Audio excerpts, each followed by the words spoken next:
Okay, my family went to Cambodia from Bangkok, and they went there because they found the opportunity is financial opportunity is better there because of the American aids that come into Southeast Asia after the Second World War, and so they went there and they started a business, a plastic factory business.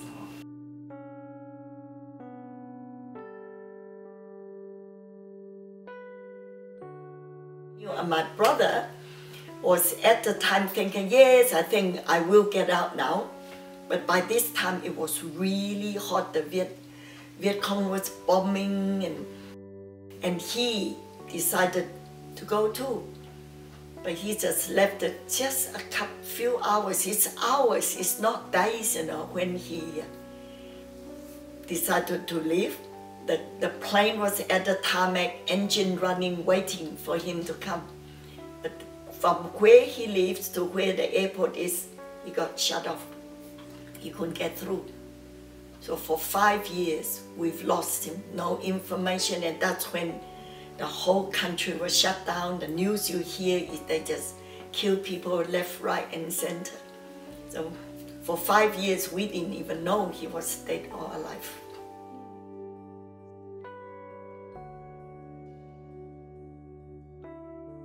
He literally had to throw his glasses off. We don't speak English, we don't speak Chinese, we don't speak any academic way of speaking. We just become the lowest of lowest. Don't know anything, you know, and he sometimes looked like it because he's so skinny. He looked like a, you know, really somebody who don't know anything. So he managed to escape by looking that way.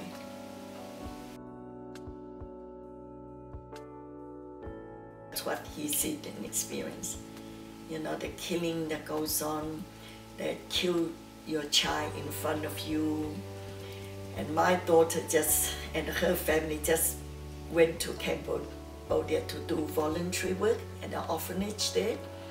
They took them through the killing field, where this particular tree that my brother mentioned, just like a coconut kind of tree. And they smashed the children's head on this tree, and you can literally see the curve. And my daughter and her family saw that, and they were there beginning of this year. They said, yep, we saw that tree that uncle was telling us about. And then I think he realized that he shouldn't be there for too long, because when they finish with you, they'll do something. So he just walked through the bush, crossed the border with his then second family with a baby, which now was only 3 months old. They had to run through, you know, the jungle, and nearly a month for them to walk up to Thailand, to just hide in bushes, in rocks, and in caves. And you know, when it starts, you can't do it when the moon's on. Say moonlight time, you don't cross. They can see you as clear. And those places you will see the moonlight very bright because there were no lights.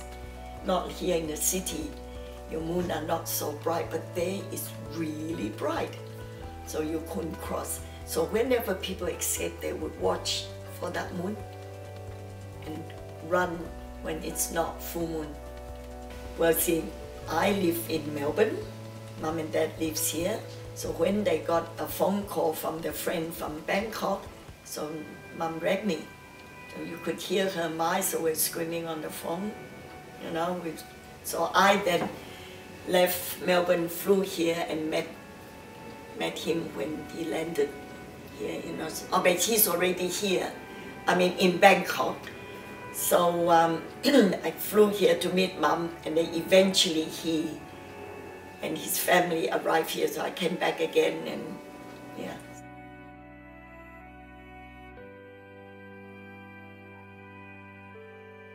Well, you see, he really can't go back until that generation of leaders passed on. because they know who he is. You know, he's too involved with the country, not in the political side, but in their, you know, infrastructure, the engineering side of things. He really doesn't, he's not interested in their politics. But see, they needed him, so that's why he knows so much of the ins and outs. So he really cannot go back. And even now, his son, he will still not go back until all that are forgotten, you know. But he had no desire to go back there now.